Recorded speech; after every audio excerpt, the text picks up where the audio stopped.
The sacred grounds of Uppsala became a graveyard in a single night. When dawn broke, 200 elite warriors lay dead, their most treasured temple burned to ash, and their legendary treasure vanished without a trace. The culprit, Ragnar Lothbrok and his 12-man strike team had pulled off the most audacious night raid in Viking history. This wasn't brute force. This was tactical perfection that would be studied for generations. Uppsala wasn't just a city. It was the beating heart of the Scandinavian world. Its temple housed the greatest treasures of the Norse kingdoms, protected by the most elite warriors from 3 different clans. The Sphere Guard, the Geats berserkers, and Uppsala's own temple warriors created an impenetrable defense, or so they thought. In 842 AD, Ragnar Lothbrok had a problem. He needed Uppsala's treasures to fund his planned invasion of England, but a direct assault would be suicide.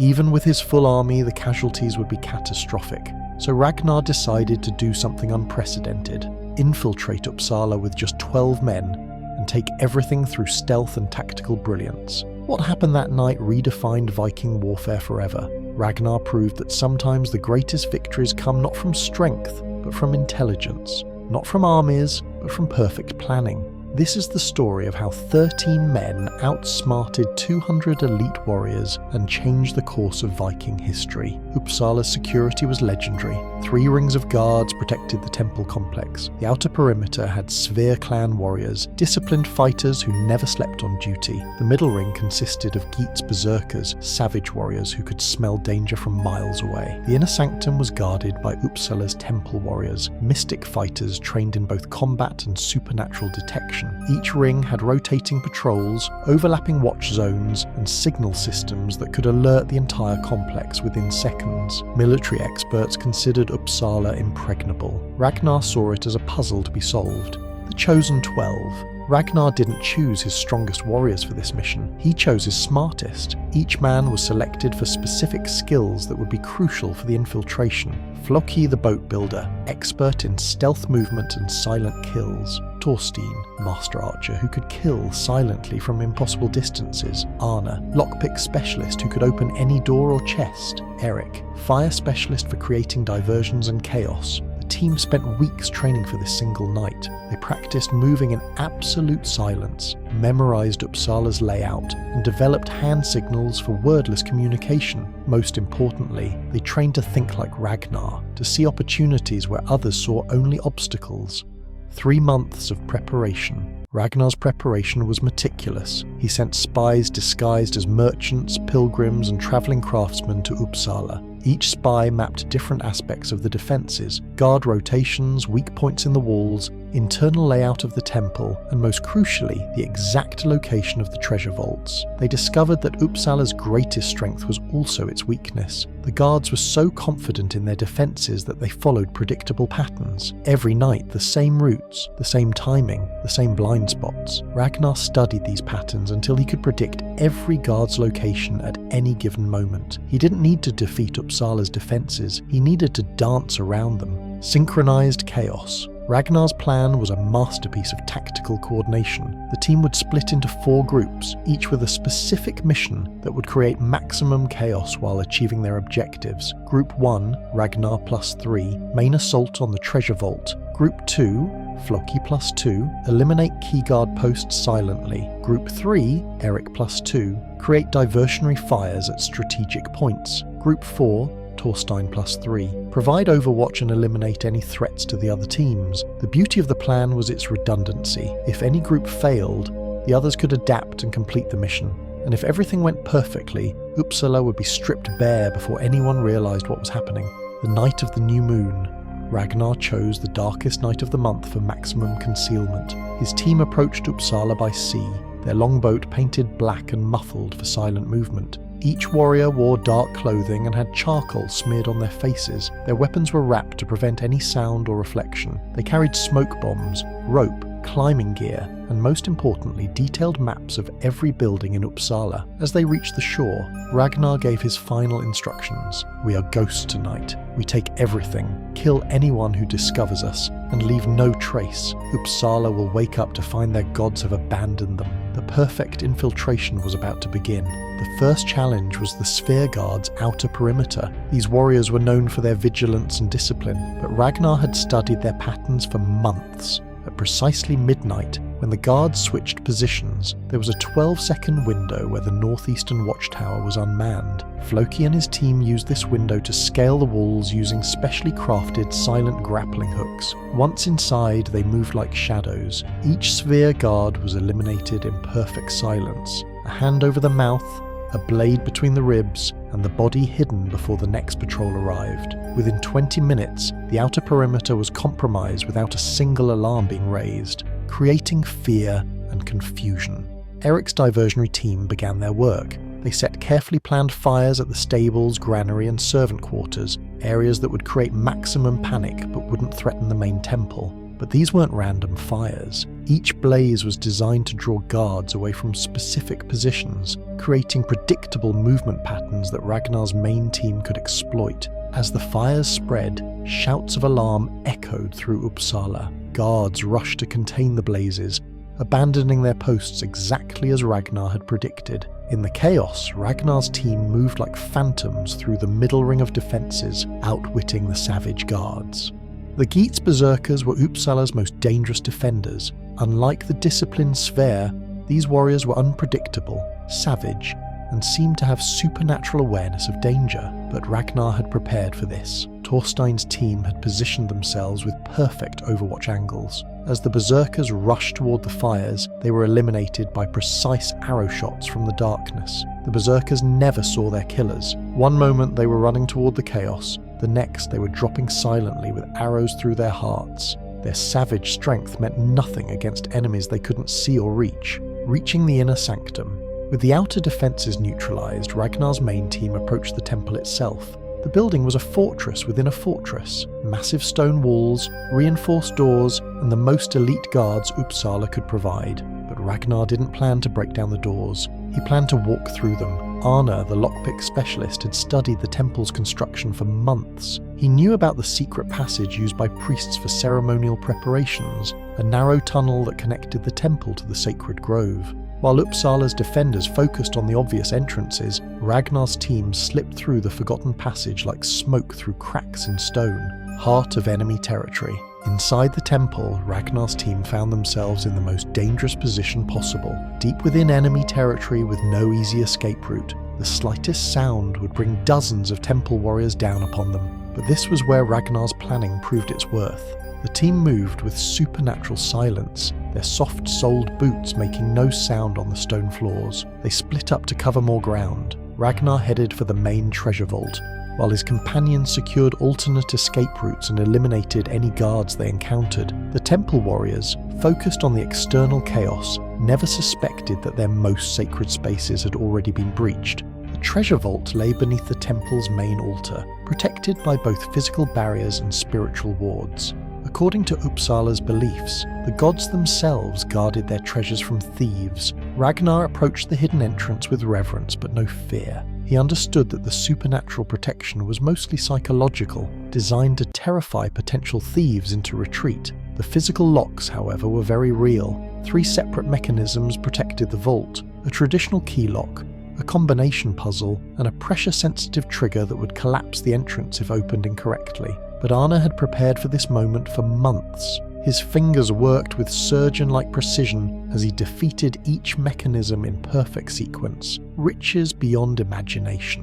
When the vault opened, Ragnar found himself staring at the accumulated wealth of centuries: gold coins from across Europe, silver artifacts from Byzantium, precious gems from trade routes that stretched to Constantinople and beyond. But the real prize was the ceremonial weapons and armour, pieces blessed by the gods themselves and infused with supernatural power. These weren't just treasures, they were artifacts that could change the balance of power across Scandinavia. Ragnar quickly identified the most valuable and portable items. They couldn't carry everything, but they could take enough to fund his English invasion and arm his warriors with legendary weapons.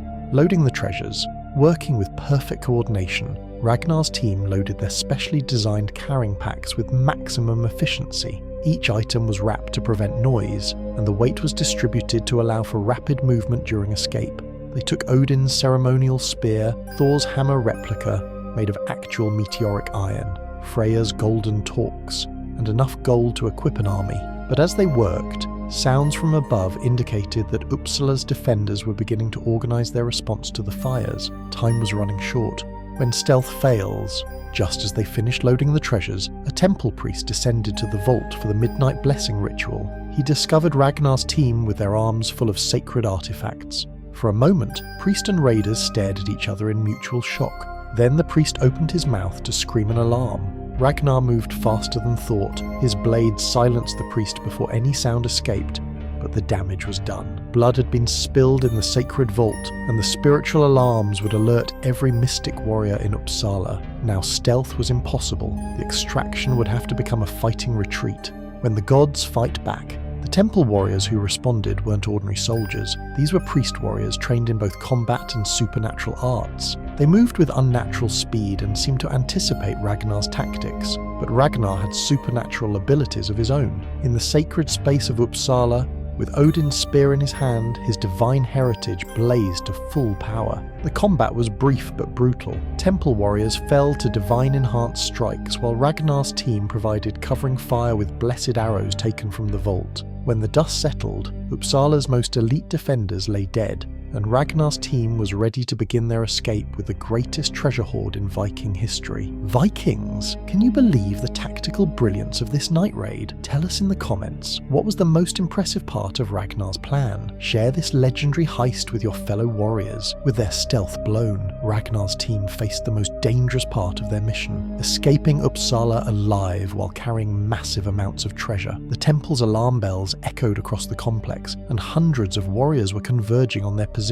But Ragnar's escape plan was as thorough as his infiltration strategy. Pre-positioned smoke bombs created a fog of war that concealed their movements. Diversionary explosions at key points channeled enemy forces away from their escape route. And most importantly, they had backup plans for their backup plans. Controlled destruction. As they fought their way toward the escape route, Eric's team activated the final phase of their plan. Strategic fires spread throughout Uppsala's most important buildings, not to cause mindless destruction, but to create so much chaos that organized pursuit would be impossible. The armory exploded in a shower of sparks and metal. The Great Hall's roof collapsed in flames. The signal towers that could have alerted neighboring settlements were reduced to smoking ruins. Uppsala's defenders faced an impossible choice: pursue the raiders or save their burning city. Most chose to fight the fires, giving Ragnar's team the breathing room they needed. Final boss battle, Uppsala's war chief, Bjorn the Iron Skull, gathered his best remaining warriors for one last attempt to stop the raiders. They cornered Ragnar's team in the Great Hall, a massive space filled with wooden pillars and hanging banners. What followed was the most epic indoor battle in Viking history. Ragnar wielded Odin's spear with divine fury, while his team used the hall's architecture to their advantage. Bjorn was a legendary warrior, but he was fighting an opponent enhanced by supernatural power and wielding blessed weapons. The duel between them shook the very foundations of the hall. When Ragnar's spear pierced Bjorn's heart, the last organized resistance crumbled. The final sprint. With Uppsala's leadership eliminated and the city burning, Ragnar's team made their final dash to the harbour. But they weren't just running. They were executing the final phase of a perfect plan. Predetermined rally points ensured no one was left behind. Emergency supply caches provided fresh weapons and provisions. Backup boats waited at alternate harbour locations in case their primary escape route was compromised. The team reached their longboat just as the first organised pursuit arrived at the docks, but by then it was too late, vanishing into legend. As their longboat disappeared into the darkness of the North Sea, Ragnar's team looked back at Uppsala burning against the night sky. They had accomplished the impossible, infiltrated the most secure location in Scandinavia, stolen its greatest treasures, and escaped with minimal casualties. The treasure they carried would fund Ragnar's English campaigns for years to come. The weapons would arm his elite warriors with legendary power, and the psychological impact would make enemies across Europe fear the name Ragnar Lothbrok. But perhaps most importantly, they had proven that intelligence and planning could triumph over any defense. This night would inspire a new generation of Viking tactical thinking. When dawn broke over Uppsala, the full extent of the damage became clear. The most sacred temple in Scandinavia lay in ruins. Its treasure vaults were empty, its elite defenders were dead, and its reputation for invincibility was shattered forever. The three clans that had sworn to protect Uppsala turned on each other in blame and rage. Internal conflicts erupted as each group accused the others of weakness and betrayal. The psychological damage was even greater than the physical destruction. If Uppsala could be violated so completely, what sacred place was truly safe? Changing Viking warfare. Ragnar's Uppsala raid fundamentally changed how Vikings approached warfare. Previously, Viking tactics emphasized brute force, individual heroics, and direct assault. After Uppsala, a new generation of Viking leaders began studying Ragnar's methods: detailed intelligence gathering, strategic planning, coordinated team operations, and the use of deception and misdirection. Raid leaders across Scandinavia began recruiting specialists instead of just warriors. Locksmiths, archers, fire specialists, and tactical planners became as valuable as berserkers and champions. From warrior to legendary tactician, the Uppsala raid transformed Ragnar's reputation from fearsome warrior to tactical genius. Enemy kings began studying his methods, trying to predict his next move. The treasures he captured funded his expansion across the North Sea. The weapons enhanced his warriors' capabilities, and the psychological impact of his victory attracted the best fighters in Scandinavia to his banner. But perhaps most importantly, the raid demonstrated that Ragnar could achieve the impossible through intelligence and planning. This reputation would prove crucial in his future campaigns against the organised armies of England. Changing the balance of power, Uppsala's destruction created a power vacuum in central Scandinavia. The three clans that had dominated the region through their alliance fell into civil war. Ragnar filled this vacuum, using his new wealth and reputation to forge new alliances and expand his influence. Kings who had previously ignored him now sought his friendship or feared his enmity. The raid also sent a message to England. A new kind of Viking leader had emerged, one who combined traditional warrior skills with unprecedented tactical sophistication. Foundation for future conquest. The treasures, weapons, and reputation gained from Uppsala provided Ragnar with everything he needed for his legendary English campaigns. His enhanced status allowed him to recruit larger armies, while his tactical innovations gave him decisive advantages over English defenders. The raid became a recruitment tool itself. Young warriors across Scandinavia wanted to serve under the man who had outwitted Uppsala's defences. The story grew in the telling, inspiring a generation of Vikings to attempt increasingly ambitious raids. Most importantly, the Uppsala raid established the template for Ragnar's future successes: careful planning, elite team operations, and the combination of supernatural abilities with tactical brilliance. Modern archaeological excavations at Uppsala have revealed evidence consistent with a major raid during the 9th century. Burn layers in the temple foundations, scattered weapons, and the complete absence of the treasure hoards mentioned in earlier periods all support the historical accounts of Ragnar's raid. Most significantly, the discovery of foreign weapon fragments and tactical modifications to Uppsala's defences in later periods suggest that the raid forced a complete rethinking of Scandinavian security practices. Lessons for contemporary warfare. Military historians studying Ragnar's Uppsala raid have identified tactical principles that remain relevant today. The importance of intelligence gathering, the power of coordinated small unit operations, and the psychological impact of achieving the seemingly impossible. The raid demonstrates how superior planning and execution can overcome massive numerical disadvantages. Modern special forces operations still use many of the same principles that Ragnar employed: stealth infiltration, coordinated diversions, and rapid extraction under fire. Ragnar's legacy lives on in the understanding that sometimes the greatest victories come not from strength, but from intelligence perfectly applied. If you want to discover more legendary Viking tactical operations, join our clan. Subscribe for more stories of strategic brilliance that change the course of history. And remember, our next epic journey will reveal how Ragnar used these tactical lessons in his conquest of England. The Uppsala raid proved that Ragnar Lothbrok was more than just a fierce warrior. He was a tactical genius who could achieve the impossible through perfect planning and flawless execution. This single night changed the course of Viking history, establishing new standards for military operations and creating the foundation for Ragnar's legendary English campaigns. Sometimes the greatest victories are won not with the sword, but with the mind.